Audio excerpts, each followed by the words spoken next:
na lumalaban sa katiwalian. Naninindiga tama ang ipaglaban at ang mali labanan. Numero 33 sa balota, Senator Ping Lacson. Ping ang inaktasan, si Ping parating na yan. Gaganda mo kasi, Ping parating na yan. Naimbag nga aldaw, kadang tayo, amin. Apo! Bago ang lahat ay nais ko munang bigyang galang at pasalamatan ng ating Pangulong Bongbong Marcos sa mainit na pagtanggap ng kanyang kalalawigan dito sa Ilocos Norte. Palakpakan po natin ang ating mahal na Pangulo. Tuwing madadalaw ako dito sa Ilocos Norte o saan mang bahagi ng Ilocos Region, tatlong natatanging katangian ng Ilocano ang agad sumasagi sa aking isipan. Masinop, masipag, matapat. Ang Ilocano ay likas na masinop para masigurado ang kinabukasan ng kanyang mga anak at mga apo. Ang Ilocano ay masipag upang matiyak na may tataguyod ng matiwasay ang kanyang pamilya. At higit sa lahat, ang Ilocano ay matapat. Halos 40 taon na ang lumilipas simula noong EDSA Revolution, yung 1986. Subalit, ang Ilocos Norte ay nananatiling matapat na tinataguyod at tumatangkilik sa pamilya Marcos. Ako man po ay may personal na karanasan sa aking pakasalamuha sa isang Ilocano.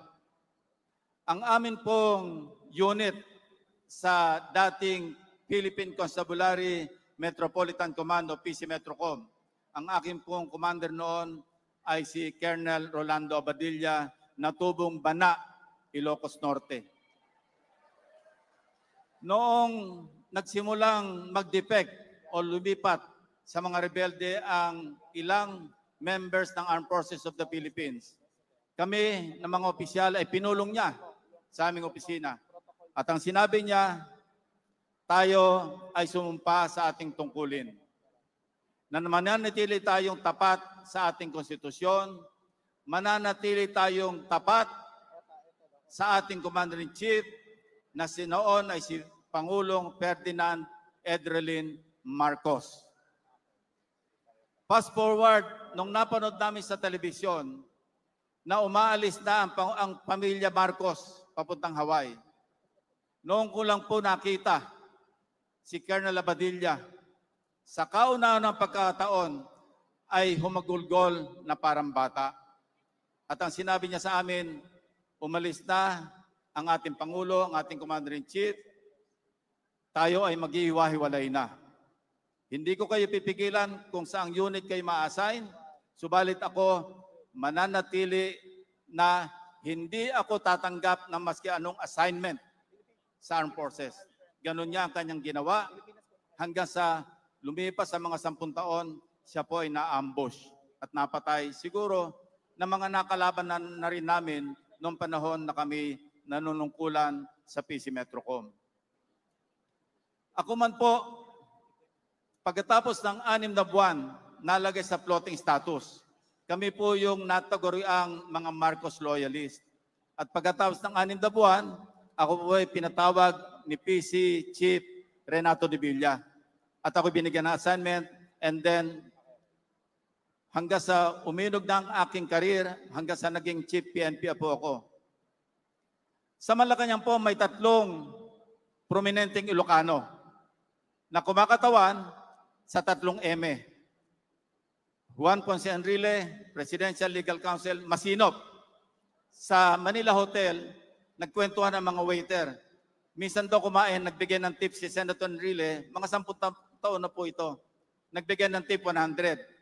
Ang sabi po ng waiter, Senador, yung anak po ninyo si Jackie, kung mag-tip dito, 1,000. Ang sabi ni Senator Enrile, si Jackie, anak mayaman. Si Juan Ponce Enrile, anak mahirap. Ang masipag, Executive Secretary Lucas Bersamin. Hindi ako nagtataka dahil matagal ko na siyang kakilala mula pa ng Quezon City RTC Judge. Hindi ako nagtataka na naging Chief Justice siya at ngayon Executive Secretary, nakatulong ni Presidente Marcos sa kanyang tungkulin sa Malacanang. At ang pangatlo at pinaka-prominenteng Ilocano sa Malacanang, ang matapat.